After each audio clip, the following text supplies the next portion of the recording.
Hi there, my name is Kendrick, and today I get to have Greg. So, Greg, welcome. Good morning. How you doing, Kendrick? Or Good, good. evening for you? Yes, evening for me. Greg, can you please tell us your full type? I am an INFJ. I have NI and FE. Blast, sleep, consume, play, and I'm double feminine. All right, and your social type? I don't know that. I think Jane said you were three. So, uh, Three? Yes, she's confirming it is a three. gotcha. Yeah. So, and for those who's watching this right now, Jane is Greg's wife, and I interviewed her before. She's the Jumper ISFJ from a while back. So, um, interesting pairing you guys are because you're both IJs. So we'll talk about that during the interviews. But what did you think and how did you feel when you got your typing results back from Dave and Shan? Um, I was I was a bit taken back because I was so sure I was an extrovert. I have no problems presenting to hundreds of people, or I can, have conversations with complete strangers without any kind of angst or anxiety. It just comes natural to me. So I was so sure that I was extroverted. So that was the biggest thing that I was like, I don't get that. But as I slept on it, and realized that my thinking is introverted, my actions may not be, but my essence is introverted. I'm doing a lot of those things to try to control the scene and be able to be in control, which doesn't usually work. But Well, one of the issues that your personality type will have is chaos from, the physical world essentially. So, uh, broken printers or Zoom not working properly, not cooperating, those kind of issues. Um, and they especially happen when you need those things to be working. Can you share a little bit of times in your life when this kind of stuff happened, where when you're ready to go and suddenly there's some kind of technical issues and you know, it seems to happen. Well, obviously, it happened this morning. We had some challenges just getting this interview going. We had to start and stop. I had to change computers, and this morning, I'm in a pretty good place. If I can prepare myself in the morning with a little prayer and meditation and just kind of chill, my day is a lot better, and it doesn't seem like the printers break or the computers frustrate me as much. However, I definitely hit limits, and when I don't set myself up well in the morning and just a couple cups of coffee and start running, not physically running, but just running through the day, I'm not present and I'm not thinking, in the moment. And everything frustrate or can frustrate me. But it's no doubt that um yeah, printers, computers, even things when I used to work at work, I'm a retired chef, but there were, electronic devices, microwaves, whatever. It just wouldn't work. And that would really just I think it's the fact that I am dependent on a device that's not working for me, at least to do this interview this morning, to do my job, to just do daily activities. And I do run into that a lot. And I guess it's me. It's probably not the computers and all the other things. It's just that I don't know how to work with them. And you know, gotcha. So you're the common denominator in all this problematic situations that you're experiencing.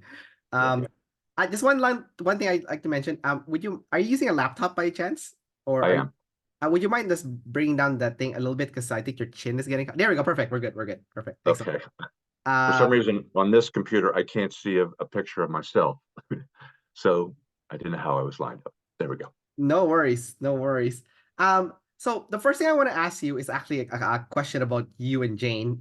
So the interesting thing about both of you two is you're both an IJ archetype, meaning you're both the personality type that is trying to avoid chaos and you try to both control the situation so that chaos doesn't happen. So that's what you both have in common. Um, what's that been like for you two over the years that you've been together, having to deal with both of you trying to control the chaos from happening, essentially?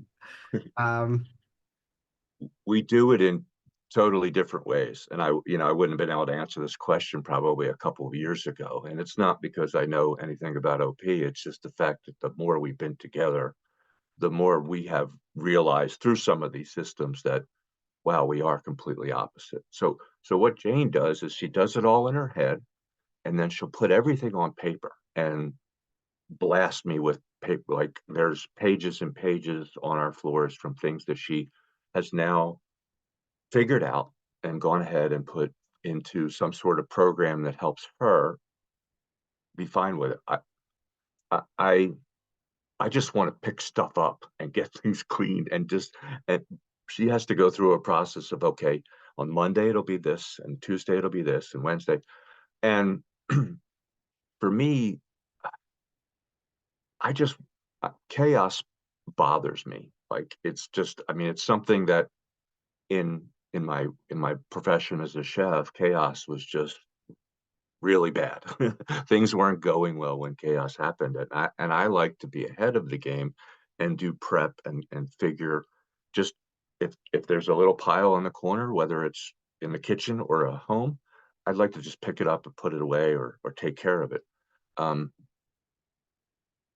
I don't want to tell on her too much, but she'll just have piles all around, and because they're in piles, I think she thinks it's neat. But right.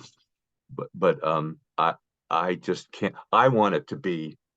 I don't want it to be sterile, but I want things to be like not distracting to my eye. And we live in a small house, and we have lots of not clothing and stuff, nothing of any means, but um, and it's pretty chaotic in here. One thing that I want to ask you about, and I wonder how you and Jane functions together, is you both have a function called introvert thinking, and basically what that means is how things work is personal to you individually and also to her individually.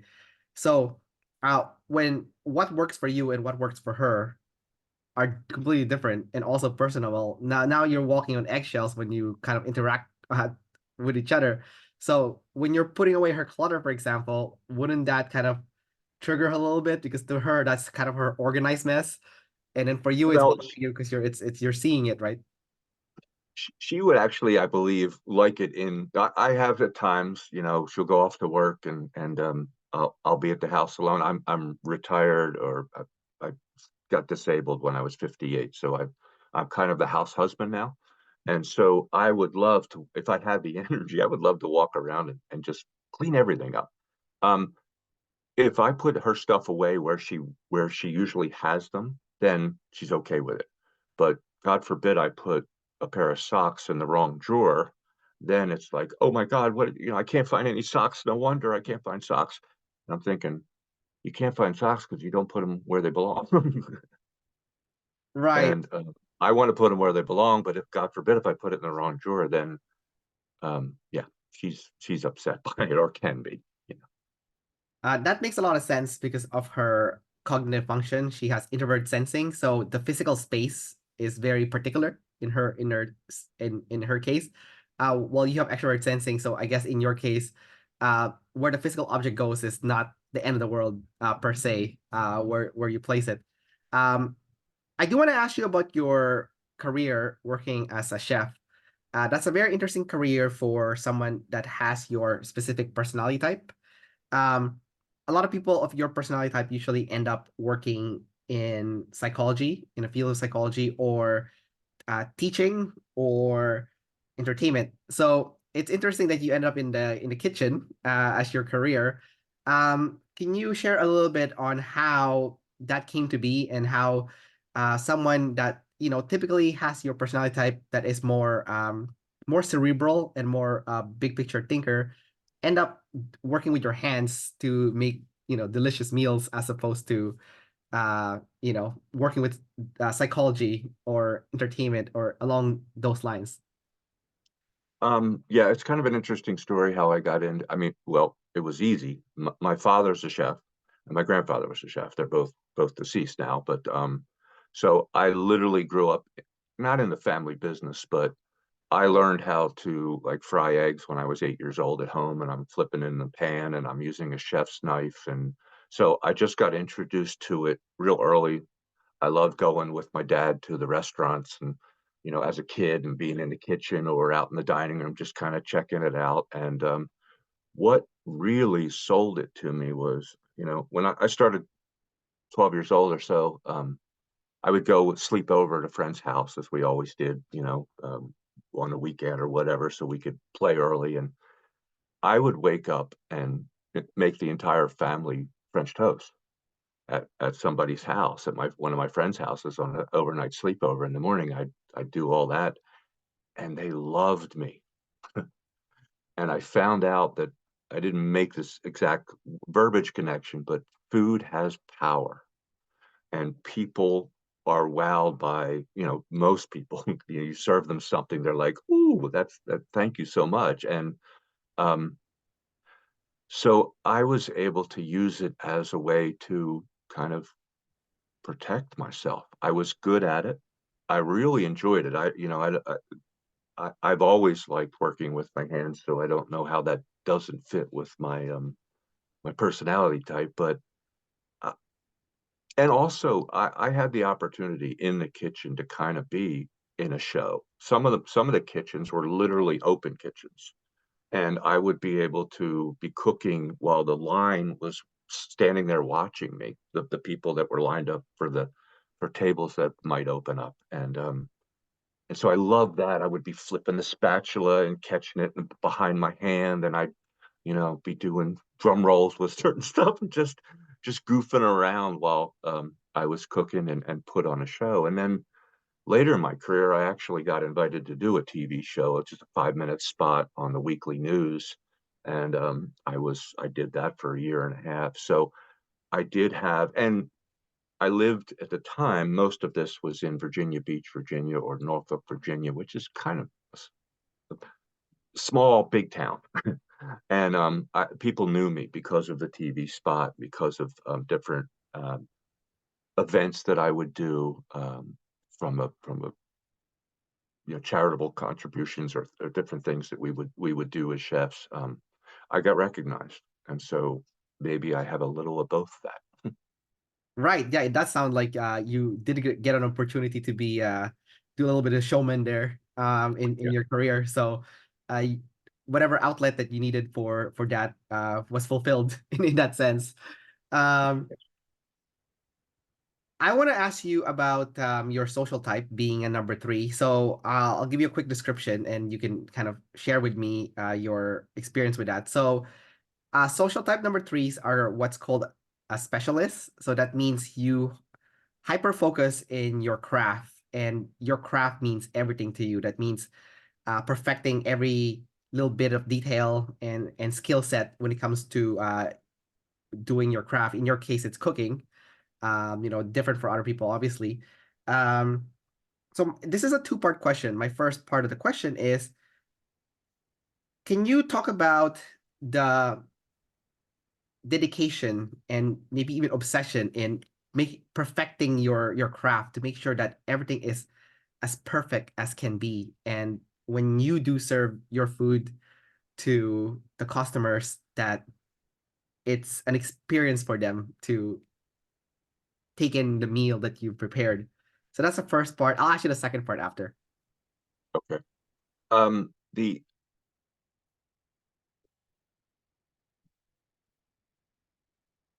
Could you just succinctly repeat that?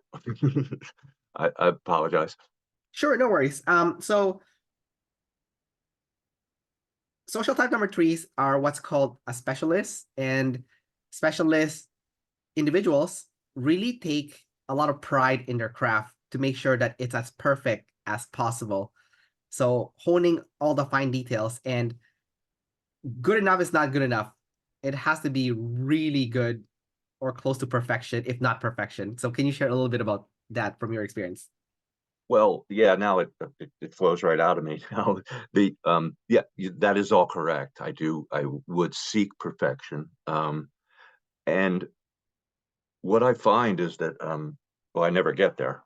So it's kind of frustrating, but that I have to know that people have enjoyed it. Otherwise, it's a complete disaster. Whether it was mediocre or good, it's not good enough.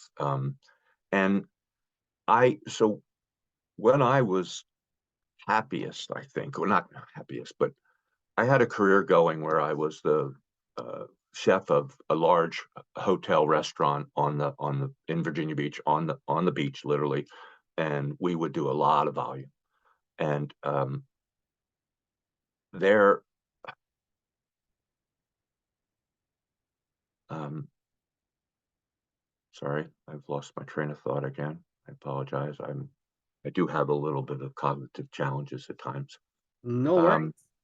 uh, I'm trying to remember where I was going to have it go. Well, I would do large events on this ship. Sometimes it was private.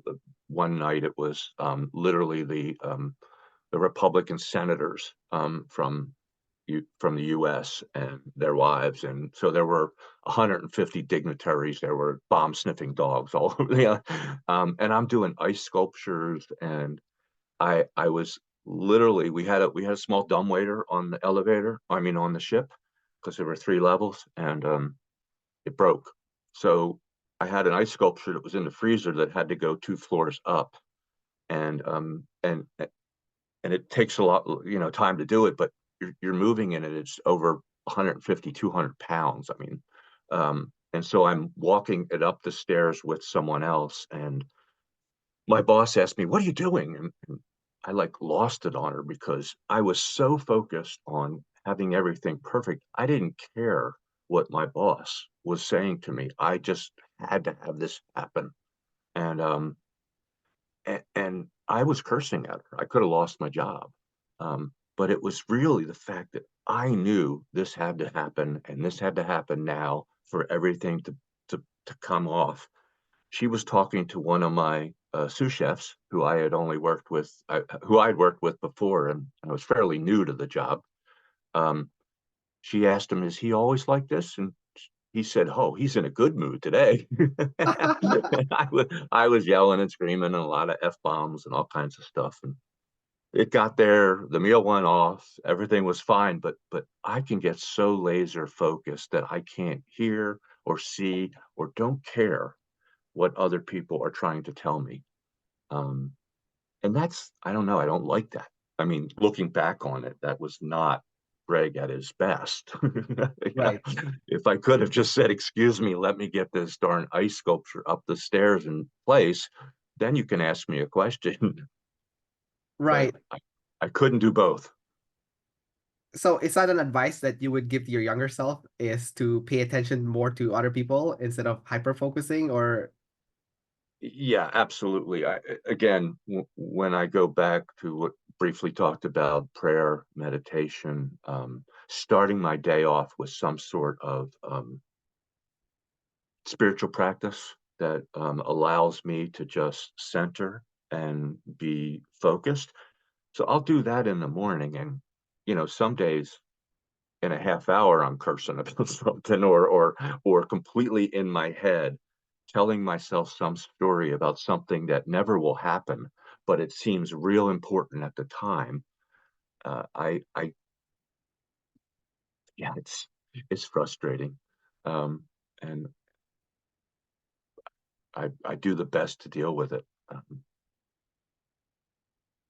did you ever come close to becoming like a Gordon Ramsay in the kitchen, like kitchen nightmare, kind of deal where like you're, cussing out all your coworkers and whatnot, or not to that extreme level?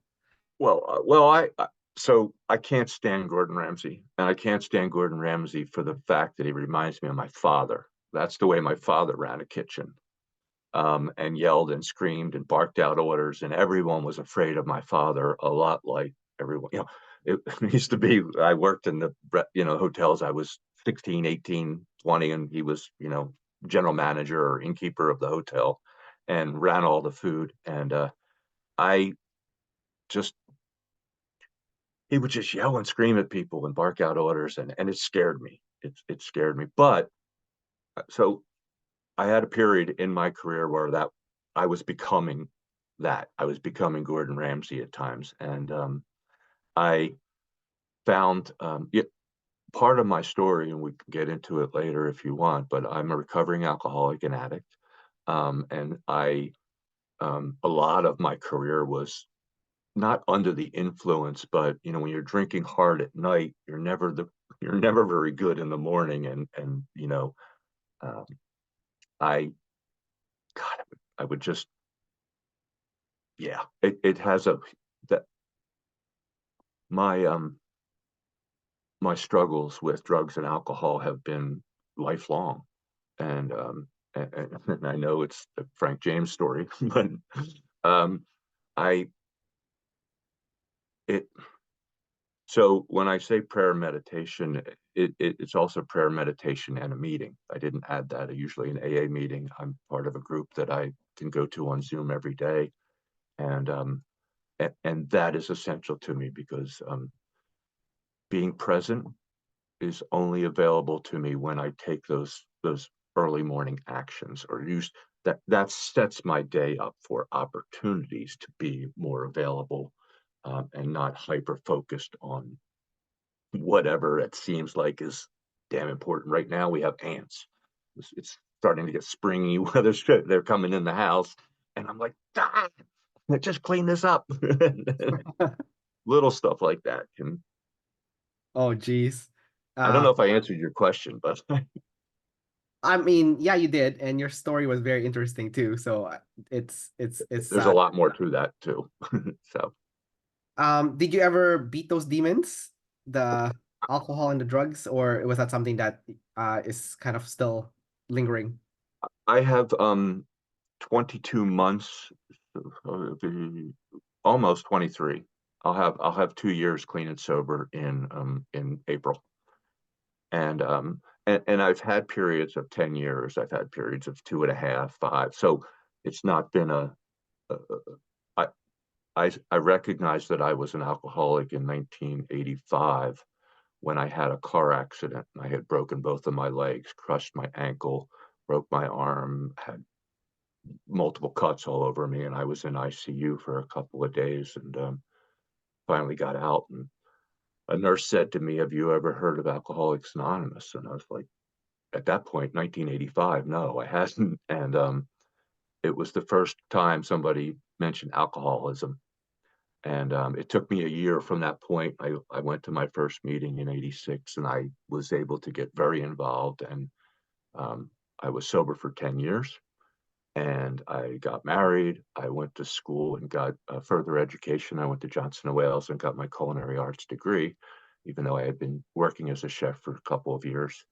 Um, so I was able to, in that period, like, you know, uh, really do well. And that's when I started to get known in the community because I was doing some TV spots. And so that went on. And then the wife that I was married to had a horrible brain aneurysm and was left, well, partially paralyzed and with aphasia. And I spent 2.5 years just trying to take care of her. And early on in that period, I had to start using again. I had to I've had several back surgeries, and back surgeries lead me to pain medications, which I often have to take if I have a surgery, but often can't stop when at the end. Fortunately, I just had a total knee replacement 2 months ago. Needed to take a lot of heavy narcotics, but I was able to take them for 3 weeks, wean myself off, and I haven't touched it since. So not counting it as a slip, but if I had started taking the medication not as it was written, or you know uh, needed more, asked for more when I really didn't, then I would feel that I had to change my date. But so that it AA and 12-step programs in general have been a really it saved my life. I would not be alive if it weren't for AA. And and people within it. So it's yeah, it's such an integral part of my being. Well, I think it's good that you took a chance to um, go to AA and the other programs, because you could have easily pretended there was nothing wrong, and just kept on using for coping, but you did the responsible thing to to better Well, yourself. it took a lot more. I mean, there's more and more stories. I got into a lot of legal trouble as well, and so that I did do time. I was actually sentenced to 13 years in prison. Oh, wow. Um, um, However, I only had to serve 6 months. I was writing my own scripts, and they don't really like that. I'm not a doctor, I'm a chef. I was forging scripts for my own personal Oh, use because I couldn't, I had had some back surgery again or some major thing, and I got on them and I didn't control it at all, and ended up just the only way I could stay, not get sick, was having to continually write my own scripts and take them and present them, and eventually, you know, they figured it out.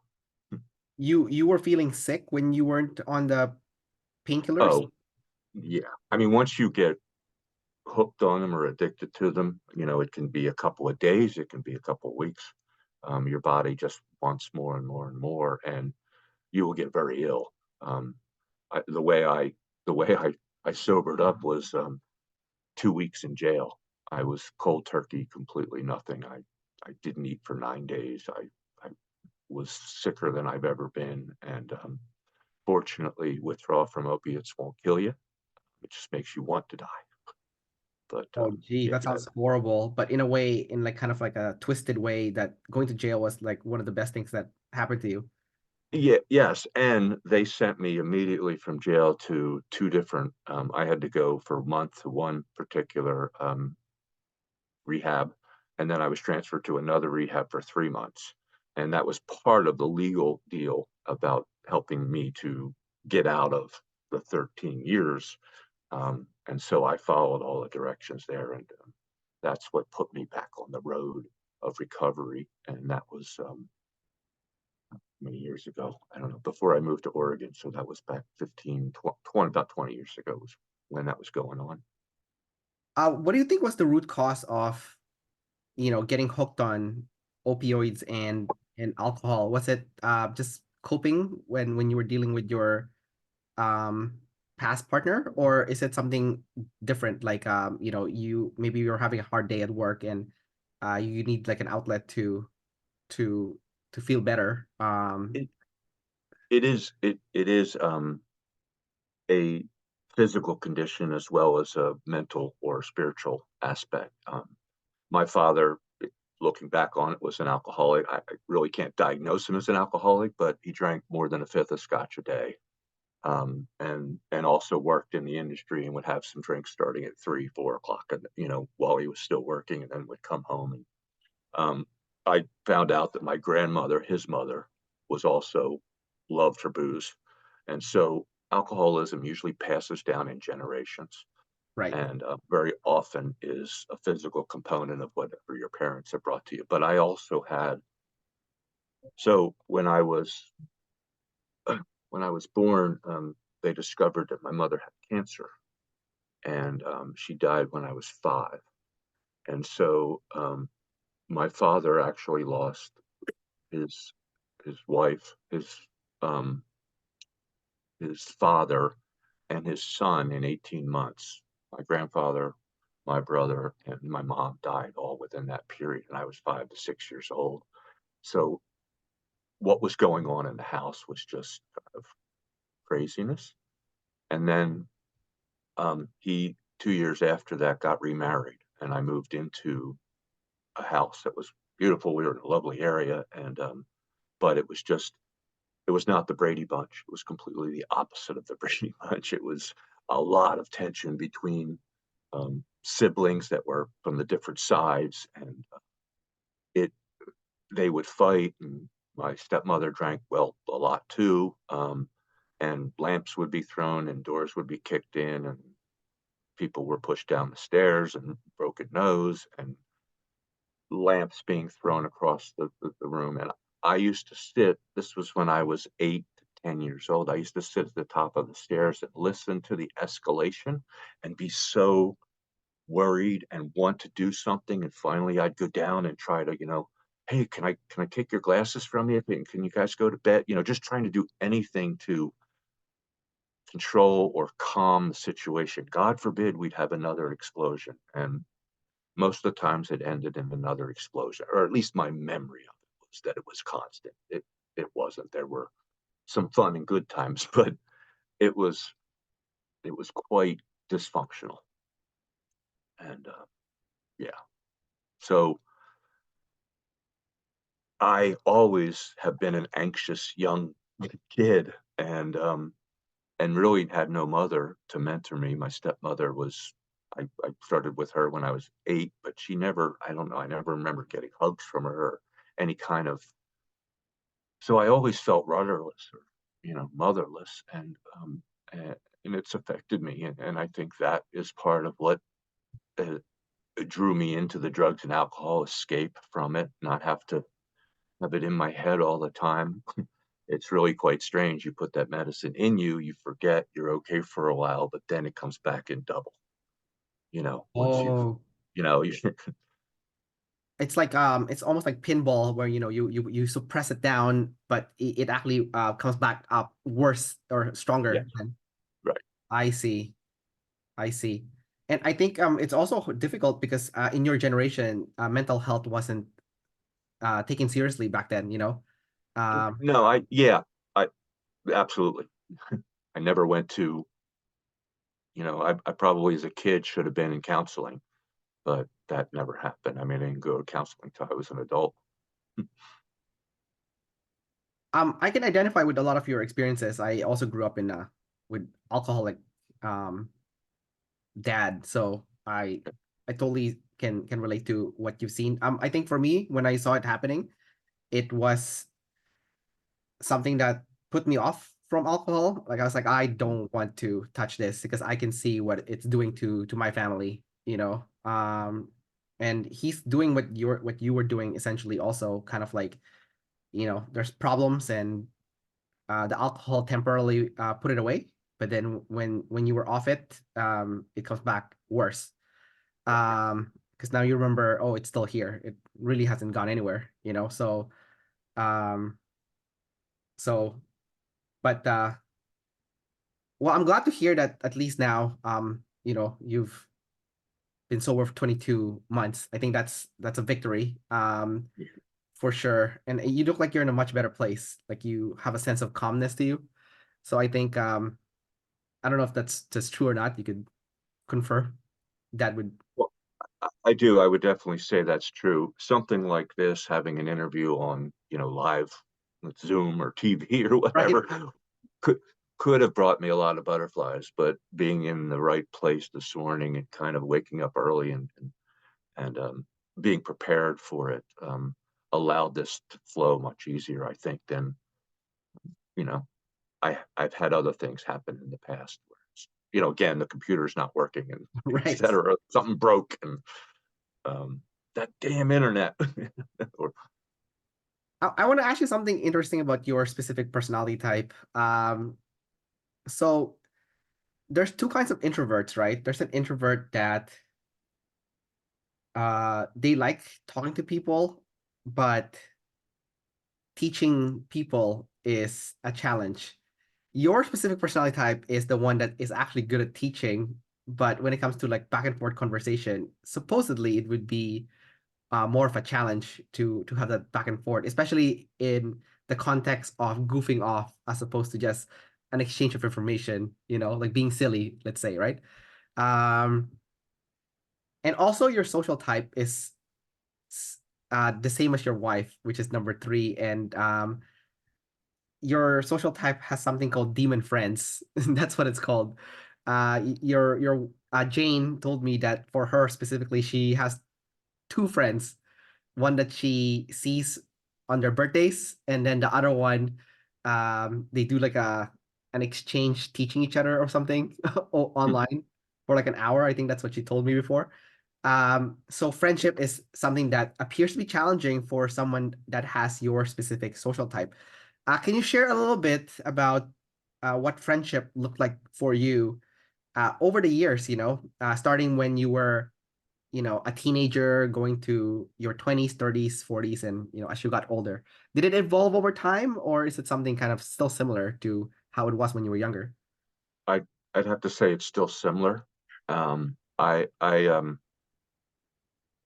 had friends, when I was a teenager, hanging out with kids in high school, and it was always a group, and there were one or two that I would be close with, but never talking about anything that was real or sincere. It was usually just banter or going to play softball afterwards or part of the wrestling team or whatever. And I have not had any really close friends that the closest friends I've had are my two wives, and the other wife I don't my ex-wife I don't speak to now anymore, but that's it's fine. But I and I've always gravitated to women as my best friends. I've never been able to sit down and talk one on one with a male friend about anything that was um, really bothering me or really challenging in my life. It was always just the social, the ball game scores, and that's how I grew up too. There was never any kind of real dialogue it was always, oh, what's on the game, or who won last night, Right. or whatever, politics possibly, throwing that around. I mean, I grew up during Watergate. Oops. That's okay. I just knocked something over with my elbow. Um, yeah, I mean, I grew up in what it was all politics, and I but to answer your question,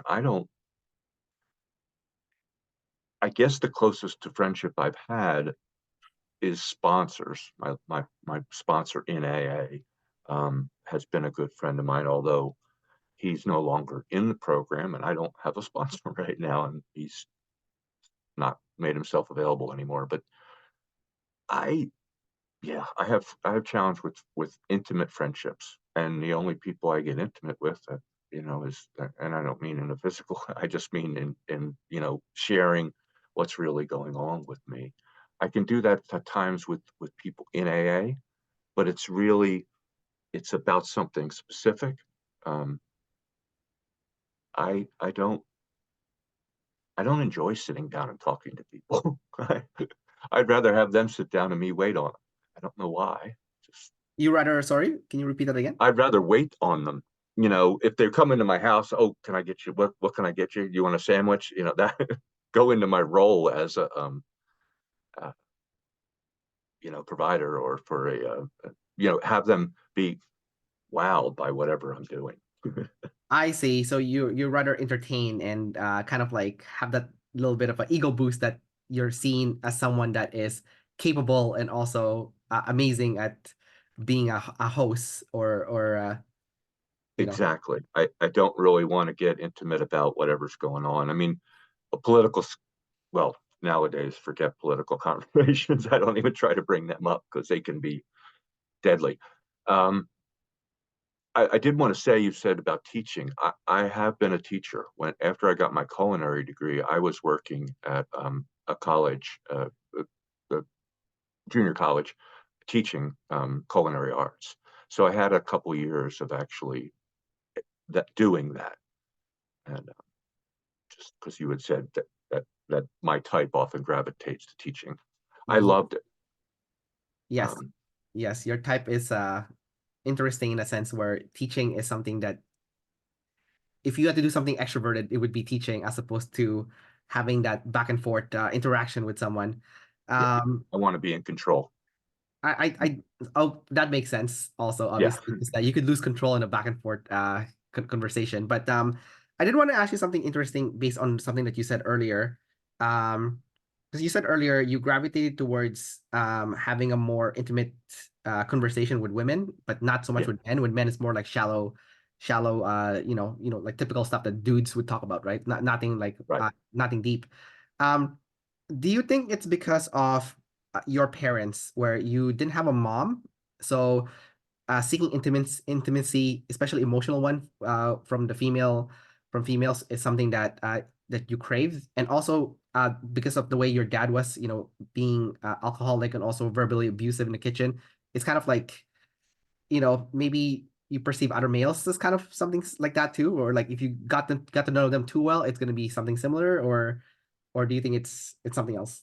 Well, the first part of your talking about motherless or losing my mom, I definitely think that impacted my need to find some intimacy. Again, not physical, but intimacy with a woman in sharing things. My best friend was Billy when I grew up, but he had a sister who was 2 years younger, and Debbie was really my best friend because we just, I don't know, hang out and talk, and it was easy. Whereas and I don't know that it was, well, this was at 16, 18, so I don't know that it was any really deep, but I always was much more comfortable talking with the female. Like you said before, there a male might, I may be perceived as not knowing what I'm doing, and God forbid I mess up in front of a guy. I don't know why that seems, but women seem to be more. I gravitated to women like, that's okay. You're allowed to do a mistake because I'll just beat myself up. And I think with a guy, if he perceives that, he's going to jump on it and start making fun of me. Oh, I see what's going on. So, hey, one thing interesting about your specific personality type, the social type number three, is you thrived off positive reinforcement, and you really don't do well with negative reinforcement. So I think, based on what you're saying, how dudes, when they interact, they're a little bit brash when they talk to each other, a little bit crude, and uh, Sarcastic. exactly. It's not, guys are not nice to each other. Which could be good too, in a sense that you could actually have real talk, because you don't need to tippy toe around each other and pretend everything's good, and you can go straight to the real stuff, right? So, so it has its pros as well. Um, and my social type is a number two, so I'm savior friends, and I have lots of friends from both genders, males and females. So, um, yeah, I can totally understand what you mean by having female friends, and you can have a more sensitive conversation when it comes to more emotional stuff, and then yeah, but it's interesting how you kind of strayed away from the male aggressiveness side of things.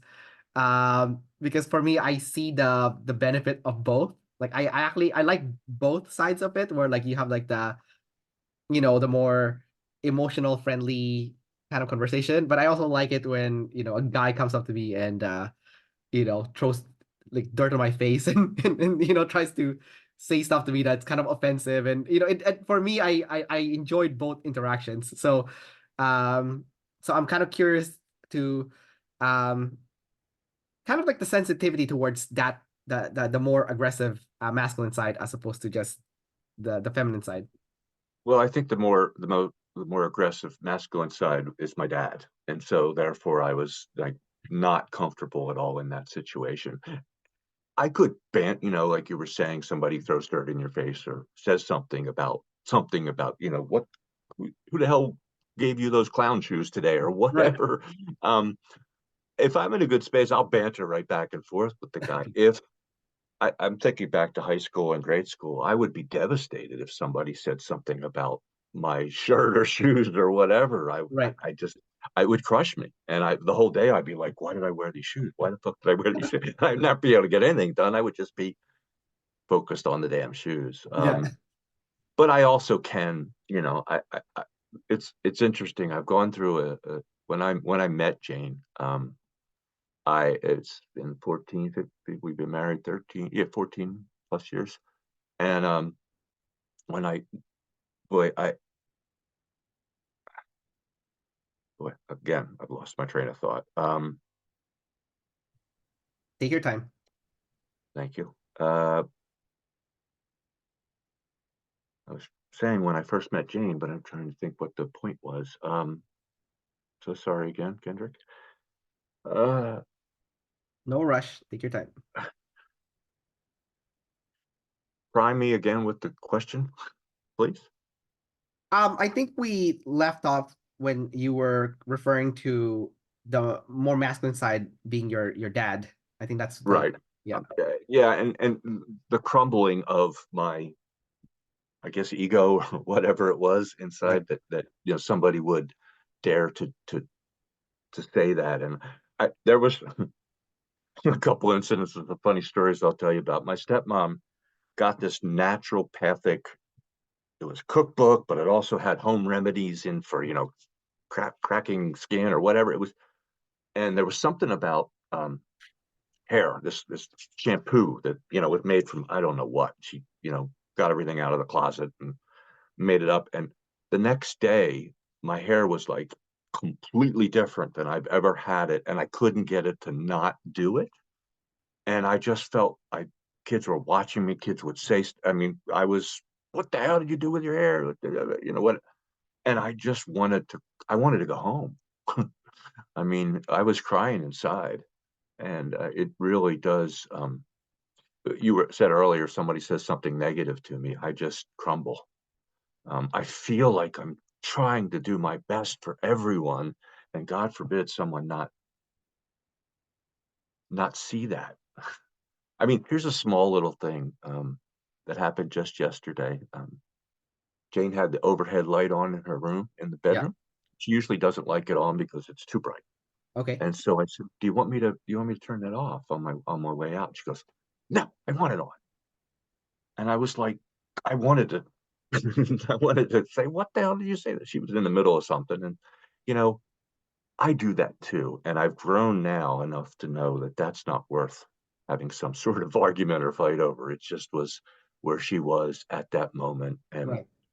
both of us now have recognized that, ooh, that might have hurt Greg, or that might have hurt Jane, and we will go and apologize and say sorry for that. And we're able to say it's okay because we have all these parts, and a lot of these parts don't fit that well together, and we have totally different ways of processing information. When someone can just say, "I'm sorry," or "Sorry I did that," or "If I have the opportunity to do that," that feels real. That's what's really, I am sorry when I do something that someone else is, that I can be a sarcastic a-hole and say something at times that are just not appropriate. And I've done that in AA meetings, and I've had to make what's called an amends, and talk to that person and say, I was out of line, and it's good to be able to do that. But again, the feeling of being caught with my hair looking funny or wearing some orange shoes, whatever, Right. just freaks me the F out. And I now try to be really careful about what I wear and how I look, Yeah. because just God forbid somebody were to take a shot at that or something, even if it was just in jest. Can I say something about that? Sure, So please. it's interesting you say all that stuff because your personality type, your last animal, quote unquote, is play last, right? But the specific flavor of that last animal, it's called SF. And SF is correlated with what's cool and what's popular, what's trendy. So because you have that as your major demon, uh, someone trying to call you out for not being appropriate or being cringy would be a gut punch to you. Or anybody that has that as their last quote unquote animal. I have the same too, so I could Wow. definitely relate. So when you said all It's that stuff, I thought it was kind of interesting how you didn't. I mean, you're not well versed with the OPS lingo, but then you perfectly spelled it out. Which area that you the area of insecurity, without even being aware of the actual lingos and stuff. yeah. I, I really find this fascinating, although I I don't have I want everything in Cliff Notes. I want the easier, softer. I have bullet points. Um, Jane tries to hand me pages and pages of things, and I just, give me the 5 bullet points, Yeah. and that's what I need. I don't want to be inundated by and so this. I mean, just having written all this down, INFJ, F, double F, and I, and FE, and last sleep. I, I'm learning a little bit of it, just in the conversation with you, as well as interacting with Jane, and then she'll show me videos, and I I like getting involved with things that she's involved with, and vice versa. That I like learning this concept so that I can speak with her about it, and we can have some conversations that are more than just, did you pay the rent today, or Right. Right. um, yeah. I just I just hope she sticks with this one for a minute.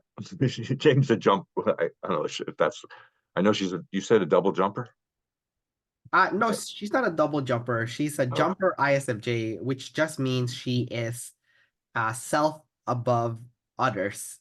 okay. Which is a little bit different from you because you have a very interesting personality type because your personality type is technically others before you, but your specific social type though contradicts that because you have something called demon friends. So friendship is always something that's difficult for you, but then it's easier for you to serve other people despite the fact that friendship is difficult for you. So it's like, but then when you're serving other people, the purpose of it is to boost your ego because you're gonna get the compliments after, and it's like it's kind of it's humans are complex, so it's kind of interesting how the motivation behind it is like you're serving other people, but you're doing it for you. It's That is so true.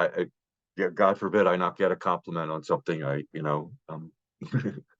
that I were to do, and God, don't these people know all the work I did for them? yeah, But again, it was all about not trying to serve them. Essentially, it was trying to look good. You know. right. Um, have you, in what instance would that genuine serving other people come out? As opposed to like it's for your sake to get that compliment, or that recognition. So you're asking if there's a point at which I could do it with authenticity?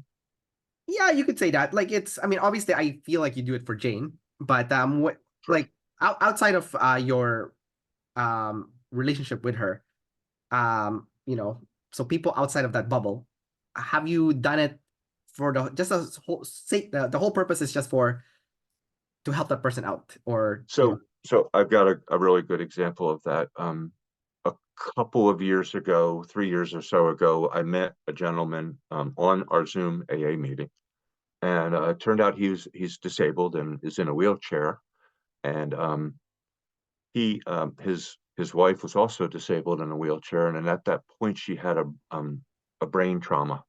She lost oxygen and lost a lot of her abilities, and he needed help. And I it was a half hour from my house up in North Portland, and for a couple days a week, 3 or 4 days a week, I would drive up in the morning, get there at 6 a.m., and help him with taking care of his wife, helping him transfer in and out of the bed, doing things like that. And so I was there for him, but I know there was an aspect of it where I wanted to hear other people in the group go, wow, Greg is amazing. He's doing all this stuff. Um, so it was, I was, I felt God put me in this position, believe it or not. I felt like this all happened. I was available. I was physically able enough to do for him and his wife what needed to be done. And I tried not to tell people I was doing it. I was just, and I know at times it would slip out like, oh, I was at Eric's this morning, right, and um, it's hard for me not to want that. I need it. I, um, I'm trying to think of another incident where I was like, it was just genuine, and I don't know that I have one. I mean, maybe I'll come up with one afterwards, but it's usually my motivation is to be okay and have people like me, and then everything's fine. That doesn't seem to happen a lot, though. I Yeah, mean, people like me, but it's not as all, easy peasy as I want it to be. it's I think it's fascinating you sharing with this, but I really appreciate, by the way, I appreciate your honesty sharing these stories. And you know it's it's the truth, but it's also something that, like, maybe when you're younger, it's like, oh, I don't want anyone to know this is what I'm doing, but but obviously you're in a different place in your life now, so it's like, what, it's whatever. um but I think one of the things that like, for example, you said that you real friendship is something that's been a challenge for you, right? And then I was just thinking, kind of like the situation that you just mentioned about, like, oh, when you help people, there's like that need to get that recognition at the back end of it. So the purpose was not to connect with that individual you're helping, but it was to get What? that recognition as kind of like a fuel for your ego, I guess you could say. Um, Yeah, so we had and Eric and I got have know each other really well now, and I probably should have included him as an intimate friend. And we've had deep conversations about a lot of things, partly because of all the trauma he was going through. I could relate. My wife had an aneurysm. Previous ex-wife had an aneurysm, and so she had a brain trauma. There was just all this stuff that really connected us, the group in AA and everything, and we did speak very closely and intimately. Um, he's he's I don't know how to appropriately say it. He's not,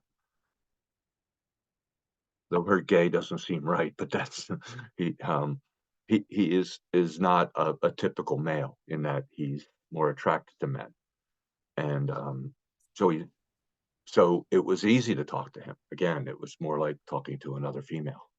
Oh, I see what you mean. So, I mean, I guess you could say he's like bisexual or something like that. Yes, I'm sorry, that was the word I was looking for, and I don't know why I couldn't Yeah, but I couldn't mean, find it. yeah, bisexual, but leaning towards men more than Yes, women, but yes. still attracted to both. Well, yeah, he had a wife, and so Right, there was that. And right. I see what you mean. So that's why I the friendship was easier. yeah, and he wasn't, he he wasn't your typical guy. It was about sports or about anything. It was about real stuff that we were talking about. I mean, mostly our recovery, our struggles with recovery. He struggled through that period, obviously, with the year that yeah, it's been a while. And ultimately, unfortunately, his wife had to move to their parents' house, and they're taking care of them up in Seattle. And he goes up once a month and visits. And but Okay, I mean, it sounds like based on your struggles, you made a real friend. yes, So I think something beautiful came out of it in the end. Lots of tragedy, obviously. That's happened, but I think the outcome itself is nice. Like, it's something that's kind of missing. It's like a void. And yes, you could say, like, he's not your typical rough around the edges kind of guy. Still a guy, so you still yeah. so you still have a friend there, which I think is awesome. So I think it looks like you're in the upward trajectory now. Um, I hope so. yeah, oh, I'm rooting for you, dude. I'm rooting for you. So Thank you. yeah. That's Uh, the thing. I need to be rooting for me, and I don't. oh, okay. You know, I mean, I I know the things that I should do, and things that there are days when I can check off like tasks, and it's kind of hard when I don't have a job to motivate myself to do stuff. When I would have a job, I'd have people go in, and I'd be coming in, and I'd be doing stuff, and I'd be getting feedback in a positive way, filling my ego or making me feel good about Greg. But when it just comes down to Greg taking care of Greg, I I find it, as a chef, I find it difficult to feed myself healthy food. It's just easier to have a PB and J.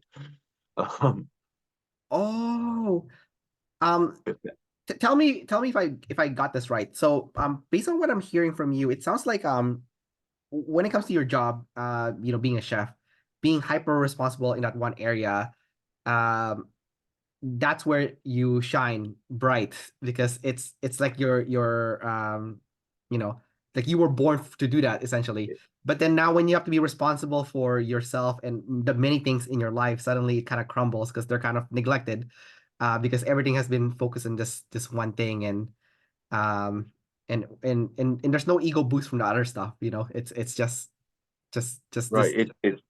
It's internal, and I've not.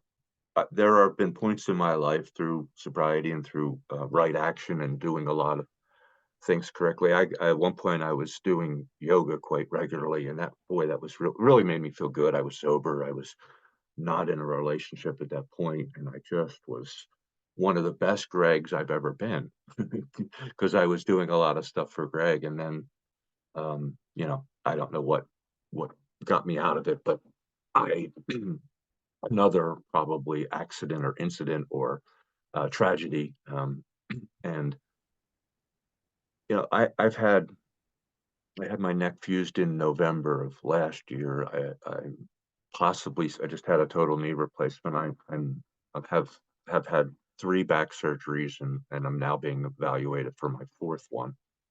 Um, so I'm always in pain, and not all, most of the time I'm in pain. I have 6 pins in my left foot from the car accident, um, titanium rods in my back. I can set off metal detectors. But I still find it really hard to take care of Greg at times. And now is one of those times where it's just what you were saying, how much I now my job is house husband, and I love to go to the grocery store. I love to shop. I love coming home with a plan. I love cooking. I haven't been able to do that for the past 8 weeks because of my knee, but I can dance in the kitchen and I feel really good. I put music on, and that is my space. And you know, filing paperwork and paying tax or doing the taxes, all those other things I don't want to mess with. And when I'm not doing the cooking, I find one of my guilty pleasures is playing cards on the computer, whether it's spades, which is just fun, or I have a poker site where I actually play poker for money, and that's where I get lost. And sometimes I'm doing that too much. That's I enjoy doing it, but at the same time, it feels like I know I'm avoiding other things, those taxes, the payments, all the things that I Right. should, a workout for Greg, go take a walk, whatever. It always seems like I want to do the easier, softer way. I just have, and it isn't the easier, softer way, but it feels like it at the time. But then the guilt, the I told Jane I'd have this done by Friday, and now it's Sunday and it's not done. Oh my God. Yeah. Oh no, because then that's gonna take a hit on your self-esteem then, because Yeah, she might say something about it, you right, know. right. She has every right to, but um geez, that's a tough one, especially when certain responsibilities starts falling on the wayside in favor of the easier stuff. Um and But I still think that overall you're on the upward trend, especially when you were talking about, enjoying grocery shopping, dancing in the kitchen, cooking and stuff. So I think um I think you have something to build on, so I think you're gonna be okay, based on all this. And I think like you've already had a hard life, and I think it's time for you to um treasure your life now, and really see the beauty of it, and not squander it, and what I mean by not squander it, I mean like something as simple as dancing in the kitchen. I think that's sometimes that's all you need to do. You don't need to do anything I, fancy. yeah, it is so obvious. It's my happy place. The music and kitchen and Yeah. cooking is yeah. I light up. I mean, even if I'm alone.